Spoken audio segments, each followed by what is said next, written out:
Is it hard to be fresh if you don't have money, or can you still pull it off? See, when I ain't had no money, I still had sauce. See, if you don't got no sauce, then you're lost. But you can also get lost in the sauce. What's going on, everybody? Welcome back for another episode. We're back here in the shop and we're working on this EK K-swap again. But now we're just going to go ahead and do the fuel pump relay standalone. It's all plug and play. So Brian will go ahead and go over what we're going to do real fast. We're going to be using a Hellcat pump, 525 I believe. And this wire harness with a relay, so it's literally plug and play. We're going to be connecting here the OEM plugs. I'm going to show you guys in a little bit. And then we're going to run all this wire to the fuse box. Nice. Power and ground, and that's it. Awesome. It was super easy before, just making it on your own, but this makes it like literally extremely But you always easy. want to use a relay in your fuel pump, so Definitely. you can use this on any setup that you want. So let's do it. All right, let's get started. I bet all you guys know how to do this. Good thing it's EK and not a CRX. That way we don't gotta drop the tank. You drop the tank, bro. Gotta do what you have to do.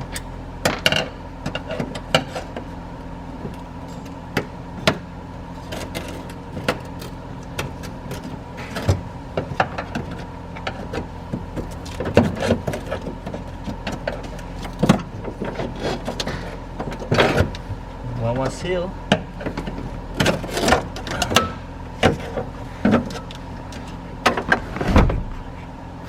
There you go. That's nice.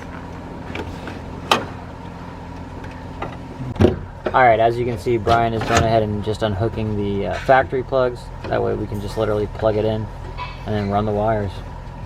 That's it. That's all we're gonna do now. Super easy. So literally what we're gonna do here is just plug this into the fuel pump, right? This one into the OEM, like that, and this one over here. Then you're gonna have brown, and that's it. So Bada boom. you're gonna hide this over here under the seat and just run. I'm gonna show you guys how to run this all the way, hide it, and we just run it to the fuse box, and that's it. I'm gonna change the fuel pump real quick, and then I'm gonna be showing you guys how to do it.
Bam, so that looks so neat. Looks like it's OEM, can't even tell.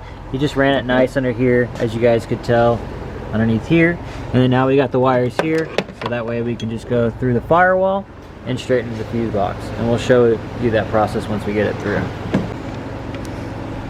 So it's just as easy as that. One of those is obviously going to go to power, the other one will be ground, and that is literally it.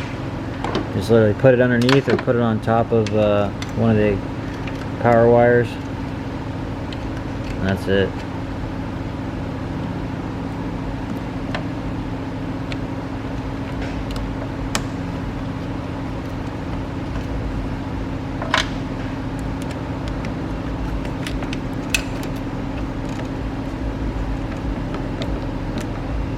Bam. Where are you gonna run that ground wire? Oh yeah. Oh yeah, just run it underneath the other ground. Right there. Sweet. Put a 10 mil on it and that'll look nice.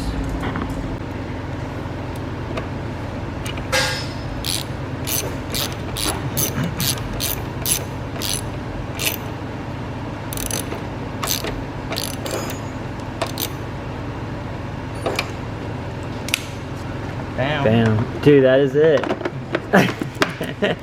Bam. Bam. Dude, it looks so good. I love how easy that is. I mean, it was easy to run it on its own, but that is like just straight plug and play. This car is easy. Plug and play.